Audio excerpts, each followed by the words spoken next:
सदगुरु कबीर बीजक साखी प्रकरण साखी 165। सेमर सुवरा सेया दुई ढेणी की आस, ढेणी फूट चनाक दे सोना चले निराश। पिछली साखी में भी यही भाव था।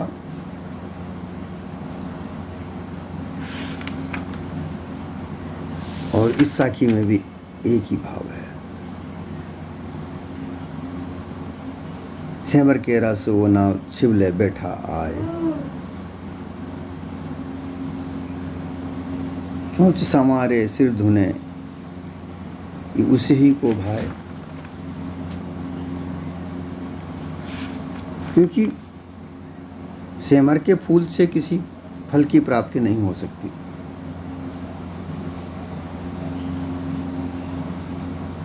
सेमर का फूल दिखने में बड़ा सुंदर लुभावना होता है। देखने में ऐसा लगता है कि उसका फल बड़ा गुद्देदार मीठा होगा, रसदार होगा, परंतु ऐसा होता नहीं है।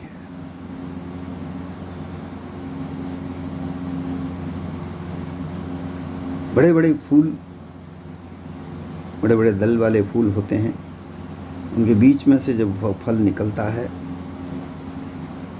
जब वो बड़ा होता है, फलता है, तो वो अपने आप पककर फूट जाता है। और फूटने के बाद उसमें से जो रुई होती है वो उड़ जाती है। उसमें से कोई गुद्देदार रसदार कोई फल निकलता नहीं।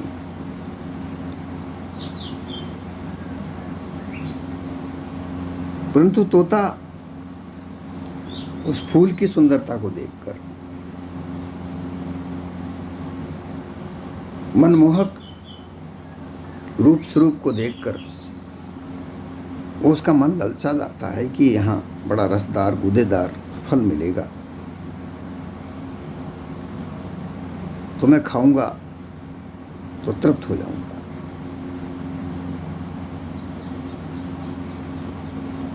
सेमर सुवना से उसने उसकी सेवा की। उसके पास वह बैठा रहता है। बड़ा होगा तो फल मिलेगा। दुई ढेड़ी की आस, दो फल मिल जाएंगे तो मैं खाऊंगा, तृप्त हो जाऊंगा, ऐसा वह सोचकर आशा करता है।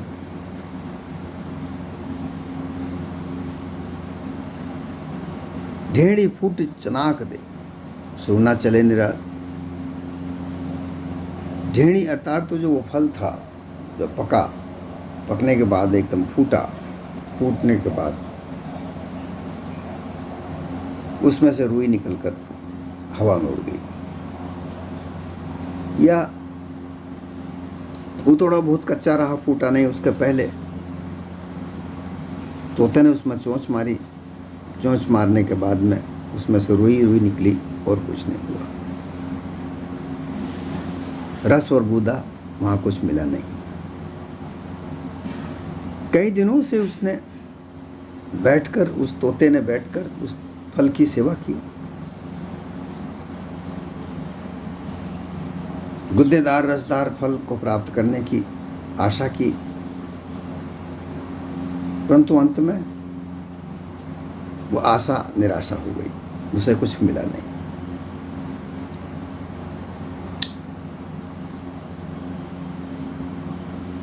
इसी तरीके से संसार में जो दिख रहा है, जो लुभावना दृश्य हमको दिखता है, रोचक दृश्य हमको दिखता है, मनोरम दृश्य हमको दिखता है, इसमें हम लोग, ये जीव ललचा जाता है, लोभ प्राप्त करता है, मोह प्राप्त करता है, और उसमें वह अपने आप को लगा देता है, उसकी सेवा करने लगता है, उसमें वो रम जाता है कि इसमें से बहुत काम क्रोध लोभ मोह के चक्रव्यूह में उलझकर अर्थ धर्म काम रूपी फल उसको प्राप्त होंगे, ऐसा वह सोचता है। इस संसार से अर्थ धर्म काम मोक्ष 4 पदार्थों की प्राप्ति की होती है, और उनकी प्राप्ति के लिए वो उसमें संसार में लग जाता है कि हमें अर्थ अर्थात धन की प्राप्ति हो, क्योंकि सब यही सिखाते हैं, सिखाते तो यही हैं। और यह बात सही भी है, सत्य भी है कि धन के बगैर कुछ नहीं होता। और सब गुरुआ प्रपंची धन कमाने के लिए ही मतपंथ का प्रचार प्रसार करते हैं, अपना मतपंथ बनाते हैं, निर्माण करते हैं, तरह तरह के मठ बनाकर उनमें विभिन्न प्रकार के आयोजन करते हैं। कथाकार आयोजन करता है, पैसे लेता है, धन लेता है, जो धर्म के नाम पर विभिन्न प्रकार के दिखावे किए जाते हैं, वो धन ऐंठने के लिए किए जाते हैं। बिना धन के कुछ नहीं है। सिखाया तो यही जाता है कि धन के बगैर कुछ नहीं होता, धन कमाना चाहिए। परंतु धन कमाने के लिए वो उनकी दुकानें चलाते हैं।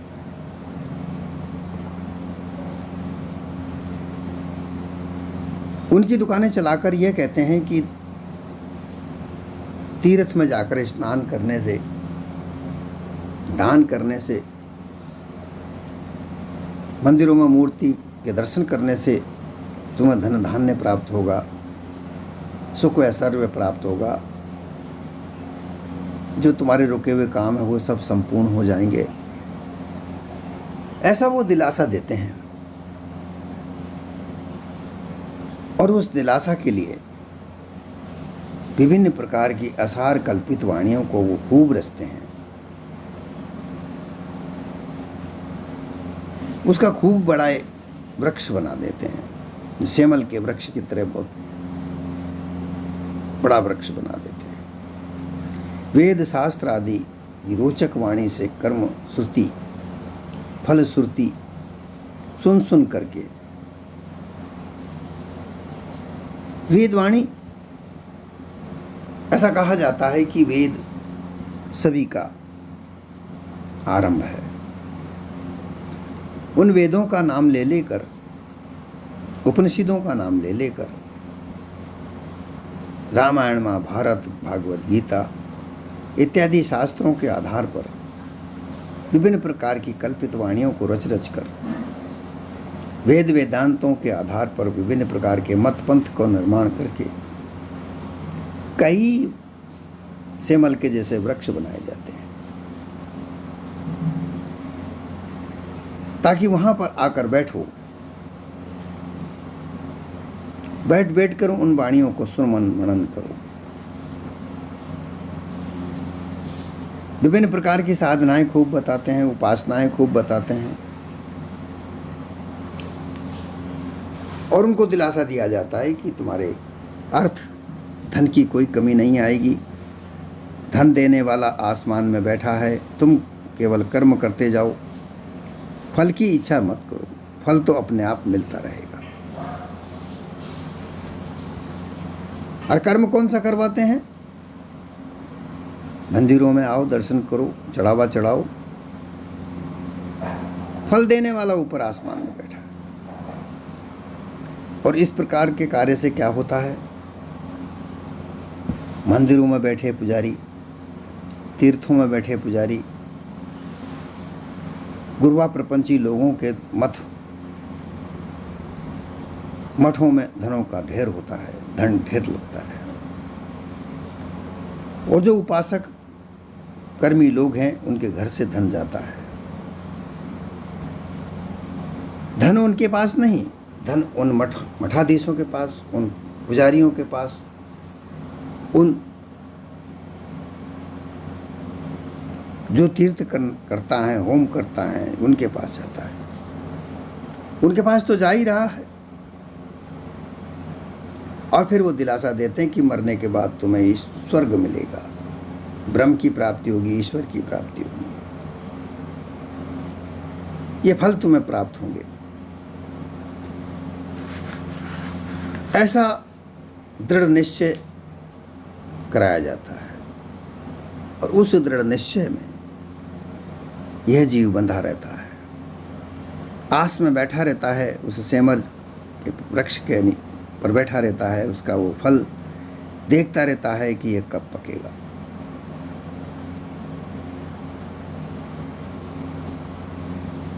वेदांत उपनिषद का सार सिद्धांत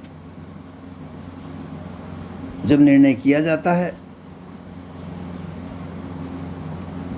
वाणी की ढेणी रूप फल चटकने पर, फूटने पर जो फल निकलता है वो है तू ही ब्रह्म है, सर्व खलविदम ब्रह्मस्ति। ऐसी भ्रम कल्पना की हुई उड़ गई, अर्थात इतनी साधना करने के बाद, इतनी सेवा करने के बाद आखिर क्या कहा? ये सर्व संसार ब्रह्म है, इसमें कोई एक क्षण भी खाली नहीं, जगह नहीं है, और ब्रह्म तू ही है। तो ये बात पहले भी समझाई जा सकती थी। पूरा जीवन तीर्थों में स्नान कराने में, कर्मकांड में, उपासना में बिता दिया, आखिरी में उस साधक का खूब सारा धन ऐंठा और आखिरी समय जब उसका शरीर छूटने का आया तब कहा तू ब्रह्म है। यह बात उसको शुरू आरंभ में ही बताई जा सकती थी, लेकिन ऐसा नहीं करते। अगर ऐसा कर दिया जाता तो सेमल के वृक्ष पर आकर कौन बैठता? उस फूल को देखकर उसमें से निकलने वाला गुद्देदार रसदार फल को प्राप्त करने की आशा कौन रखता? ये एक धोखा मात्र है, परंतु इस धोखे में बंधा हुआ यह जीव इन गुरुआ प्रपंचियों के चक्र में उलझ कर अपने आप को भूला हुआ उस सुंदर फूल की छवि को देखकर उसमें से बहुत सुंदर गुद्देदार रसदार फल प्राप्त होगा, ऐसी आशाओं की पूर्ति के लिए वो वहां बंधा रहता है और जड़ाध्यासी होकर वो अपने आप को बिल्कुल विसार देता है। उसके लिए तो ऐसी वाणी दृढ़ कराई जाती है कि तू अल्पज्ञ है, तू ईश्वर का अंश है, तू कुछ नहीं है, जो भी कुछ करता है वह ईश्वर करता है, जो भी है सो ब्रह्म है, तू ब्रह्म का आभास मात्र है, तू उस परमात्मा का क्षणिक विज्ञान मात्र है। तुम उपासना करते हुए ईश्वर की प्राप्ति करो, ईश्वर की प्राप्ति हो जाएगी, तुम्हारी मोक्ष हो जाएगी। तुम ब्रह्मज्ञानियों के पास जाकर ब्रह्म ज्ञान को सीखो, ब्रह्म ज्ञान सीखने पर तुम स्वयं ब्रह्म हो जाओगे। तुम योगियों के पास जाकर योग विद्या सीखो, योग से उस परमात्मा के दर्शन करो, तुम उस परमात्मा में लीन हो जाओगे। इस प्रकार से भयानक रोचक वाणियों के द्वारा जीव को भरमाया जाता है और यह जीव बरबस उस सेमल के फूल की तरह उन दिखावटी लोगों के चक्रव्यूह में उलझकर उनकी सेवा में लगा रहता है, सारा जीवन उनकी सेवा में लगा रहता है, और वो गुरुआ प्रपंची लोग उनको खूब ठगते हैं, ऐंठते हैं, ऐश्वर्यशाली खूब बनते हैं और जब अंत समय आता है, शरीर छूटता है, तो फिर उनको कुछ नहीं प्राप्त होता। वो रुई जिस तरीके से सेमल के फूल की रुई उड़ जाती है, उसी तरीके से वो भी शरीर को छोड़कर उड़ जाता है। परंतु बंधन युक्त होता है, उसकी इच्छा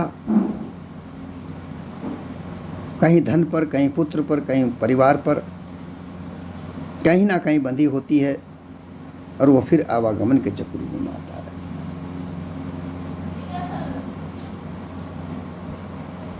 इसी तरीके से ये एक आध्यात्मिक बात हुई, परंतु गृहस्थी लोग भी इसी तरीके से गृहस्थ को सेमर का फूल समझकर उसकी सेवा में लगे रहते हैं।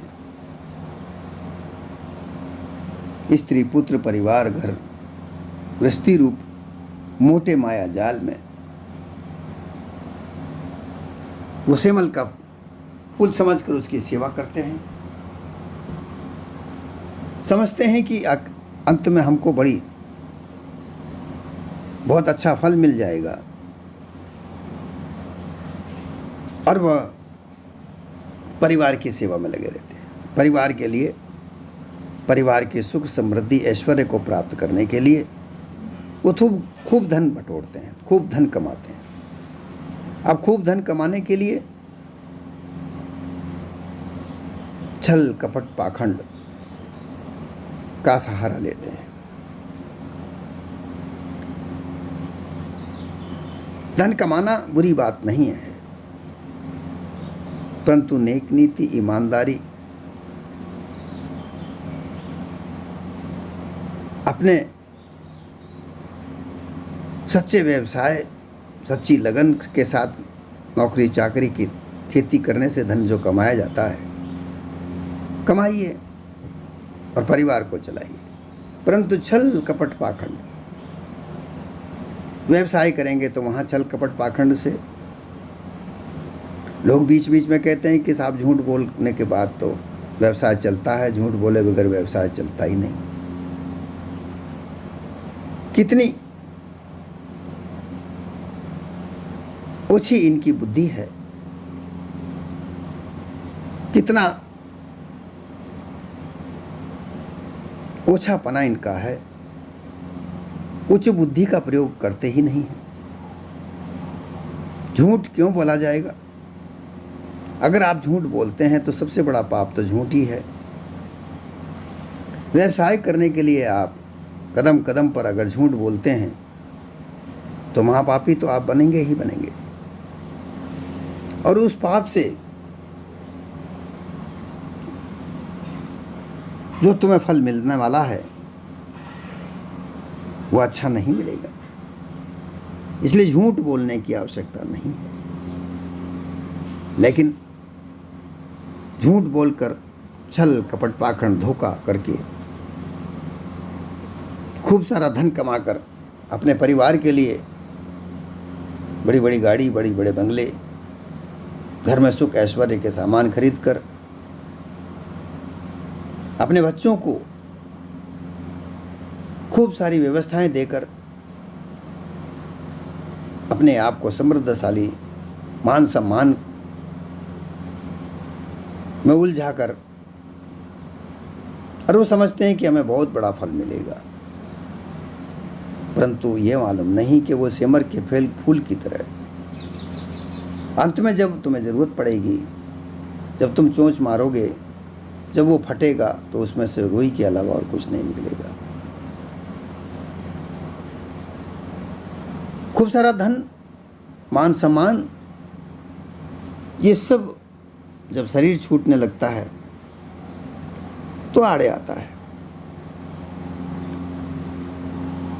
पुत्र सामने खड़े हो जाते हैं कि जो आपके पास धन है वो हमें देते जाओ, तुम शरीर छोड़कर चले जाओगे, हमें बाद में कोर्ट कचहरियों का चक्कर लगाना पड़ेगा, जो भी कुछ है जो हमें दे जाओ। स्त्री भी यही कहती है, सब उस धन के पीछे लगे रहते हैं कि वो धन हमें दे के जाओ। ऊंचे पद पर जो व्यक्ति होते हैं वो ऊंचे पद को प्राप्त करने के लिए लोग सामने आते हैं कि ये आपका पद हमें दे के जाओ, आपके जाने के बाद में इस पद को प्राप्त करने के लिए झगड़े होंगे, इसलिए आप अपने मुखार बिंद से लिख कर दे जाओ ये पद आपका किसको दिया जाएगा।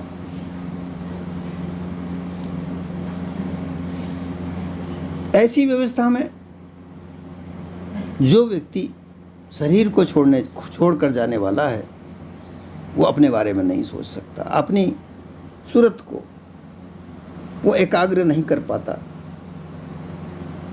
वो इधर उधर भटकती है, दुख को प्राप्त करती है, वो चोंच मारता है उस फल में जिसकी सेवा की, लेकिन वहाँ कुछ नहीं प्राप्त होता, वहाँ रोई मिलती है और अंत में वह दुखी होकर आवागमन के चक्र में उलझता है। विषय भोग में उलझे हुए लोग अपने जीवन को विषय रूपी फल को सब की सेवा करते हैं, तरह तरह के विषय वासनाओं में लगे हुए उन विषयों का ही आधार जीवन को मानकर चलते हैं, रात दिन विषय भोग में ही लगे रहते हैं, अपना द्रव्य विषय भोग में ही लगाए रहते हैं और अंत में जब अंत समय आता है तो वही विषय भोग उनके शरीर में विभिन्न प्रकार के रोग लगाते हैं और उन रोगों की वजह से उनका शरीर उन्हें कष्ट देता है, परंतु उसमें से निकल नहीं पाता है, क्योंकि वो कष्ट उसको बांधे रखता है। हर जगह शरीर में उसको कष्ट होता है, उस कष्ट को वह सहन करता है, महसूस करता है और ऐसी स्थिति में देह छोड़े तो कैसे, वो बड़ा परेशान होता है। उन विषय वासनाओं में से भोग का फल ढूंढता है, परंतु उन्हें कहीं नहीं मिलती, क्योंकि विषय भोग से तृप्ति कभी मिलती ही नहीं है। क्षणिक सुख भोगों का होता है, उन क्षणिक सुखों से किसी प्रकार का कोई फल प्राप्त नहीं होता, अर्थात मोक्ष रूपी फल प्राप्त नहीं होता। मोक्ष रूपी फल को प्राप्त करने के लिए सतगुरु की शरण में जाना पड़ता है, उसका भेद जानना पड़ता है, क्योंकि पूरा जीवन अर्थ धर्म और काम में लगे रहे, किसी प्रकार के किसी धर्म को पकड़ लिया, उस धर्म के आधार पर अपने जीवन की पूजा उपासना कर्मकांड लगे रहे। उन गुरुआ प्रपंचियों ने जैसा कहा वैसा करते रहे, अर्थ खूब धन कमाया, काम खूब भोग इच्छाएं पूरी की, लेकिन मोक्ष प्राप्त करने के लिए उन गुरुआ प्रपंचियों ने कहा कि मृत्यु होने पर मिलेगी। अब जब यह शरीर छूटने लगा तब वो सारे कार्य जो पूरे जीवन में किए, क्योंकि अच्छे कार्य तो हुए नहीं, उन प्रपंचियों के चक्र में उलझ कर कोई सच्चे कार्य नहीं किए, कोई परोपकार कार्य किया नहीं। अब तो बंधन ही बंधन पड़े हैं, क्योंकि जो भी कार्य किया जो सब स्वार्थ के लिए किया, अपने स्वार्थ के लिए किया, परमार्थ का कोई ऐसा कार्य नहीं किया जिसमें सुख शांति और समृद्धि प्राप्त हो। इसलिए वो कोई ऐसा फल समक्ष नहीं आया, वो सब स्वार्थी कार्य उनके सामने से सब निकलते चले गए। रह गया तो दुख सामने रह गया, जो शरीर कष्ट दे रहा है। अब शरीर जब कष्ट देता है तो शांति पूर्वक इस शरीर को त्यागने की स्थिति कैसे हो, बन ही नहीं सकती। इसलिए वह शांतिपूर्वक शरीर त्याग नहीं पा रहा है, अर्थात बंधनों में बंधा पड़ा है। ऐसी स्थिति के लिए मोक्ष प्राप्त करने के लिए कुछ परोपकार कार्य करने पड़ते हैं। साहिब ने कहा है इस संसार के 2 प्रकार के कार्य हैं। कारज या संसार में स्वार्थ परमार्थ दोए, स्वार्थ से बंधन मिले, मुक्ति तो परमार्थ से हो। इस संसार के 2 प्रकार के कार्य हैं, स्वार्थ और परमार्थ। 2 ही प्रकार के कार्य ये मानव करता है, परंतु ज़्यादातर मानव अपने स्वार्थ में ही अपना जीवन व्यतीत कर देते हैं। स्वार्थी कार्य से धन कमाना, उस धन का अपने ऐश्वर्य के लिए प्रयोग करना, भोग पदार्थों को भोगना, ये कार्य उसका होता है, ये स्वार्थ है। अपने परिवार की समृद्धि, अपने पुत्र कलत्रों का पालन पोषण, उनको बड़ा बड़ा पद दिलवाना, ये होता है। और उनमें बंधे रहने के कारण वो कभी परमार्थी कार्य नहीं सोचता। उस स्वार्थ में रहकर अपने परिवार को भी जब पालता है तो वो इसलिए पालता है कि ये मेरे पुत्र प्रपुत्र बड़े होंगे, मेरी सेवा करेंगे, बड़े होने पर ये मेरी सेवा करेंगे। ये स्वार्थ में रहकर उनको पालन पोषण करता है और ऐसे ही अपना जीवन व्यतीत कर देता है। परंतु बड़े होकर वही पुत्र उसके दुखदाई बनते हैं, उसे सुख नहीं देते, क्योंकि स्वार्थ नहीं किया। स्वार्थ में रहकर उन पुत्रों को नहीं पाला। अगर स्वार्थ में रहकर पालोगे, बंधन प्राप्त करोगे। परमार्थी कार्य के लिए कभी भूखों को भोजन, संतों की सेवा नहीं की। कुछ थोड़ा धन तीर्थ व्रत में जाकर तो खर्च किया, जहाँ गुरुआ प्रपंची लोगों ने जो कहा वो तो कर दिया। वो स्वार्थ नहीं है, वो उनका स्वार्थ है। मंदिरों में जाकर, तीर्थ व्रत में जाकर जो दान पुण्य किया वो स्वार्थ है, क्योंकि उसको उसमें स्वार्थ होता है। काहे का स्वार्थ? कि हमें मरने के बाद ये धन स्वर्ग में मिलेगा, ऐसी मान्यता लोगों के दिमाग में बिठा रखी है। तो वहाँ भी जाकर के स्वार्थ के लिए ही धन खर्च किया जा रहा है, परंतु परमार्थ में कभी धन खर्च नहीं किया। कभी भूखे को, प्यासे को पानी पिलाना, भूखे को खाना खिलाना, किसी असहाय की सहायता करना, ये कार्य कभी नहीं किया। ऐसे कार्य करने से ही परमार्थ होता है। और ये परमार्थ जब होता है तब निर्बंधन यह जीव होता है, क्योंकि परमार्थ करने से शांत प्राप्त होती है, बंधन कटते हैं, भोग की इच्छाएं समाप्त होती हैं, भोग पदार्थों की आशाएं खत्म होती हैं और उन ऐसी आशाएं निराश स्थिति को प्राप्त करती हैं, निर्बंध स्थिति को प्राप्त करती हैं, जहाँ जब यह देह छूटती है तो किसी भी प्रकार की आसक्ति परेशान नहीं करती। क्योंकि जो आसक्तियाँ होती हैं विभिन्न प्रकार के भोग पदार्थों को भोगने की, मान सम्मान भोगने की, ज़्यादा धन कमाने की, ये सब आसक्तियाँ आकर हमारे अंतिम समय में हमें परेशान करती हैं, क्योंकि वो एक आदत सी हो जाती है और वो आदतें हमें अंत समय में भी परेशान करती हैं। ऐसी स्थिति को त्यागने से मुक्त स्थिति प्राप्त होती है और यही मुक्त स्थिति हमें निर्बंध करती है, मोक्ष प्राप्त कराती है। इसलिए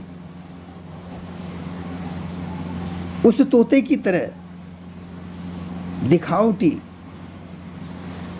प्रलोभन में आकर उस सेमर के फूल की तरह सेवा ना करो। दुई ढेड़ी दो फल की चाह की इच्छा ना करो, क्योंकि सेमर के फूल में जो फल निकलता है उस फल में रसदार गुद्देदार कोई फल नहीं होता। उसमें मात्र रुई होती है। जब वो रुई जब फल पकता है तो अपने आप वो फल फूटता है और उसमें रुई हवा में उड़ जाती है। या तोता जब चोंच मारता है तो उसमें से रुई रुई निकलती है, इसके अलावा उसमें से कुछ नहीं। इसलिए सत्य यथार्थ संत पारखी की सत्संग करने से यह भेद तुम्हें प्राप्त होगा।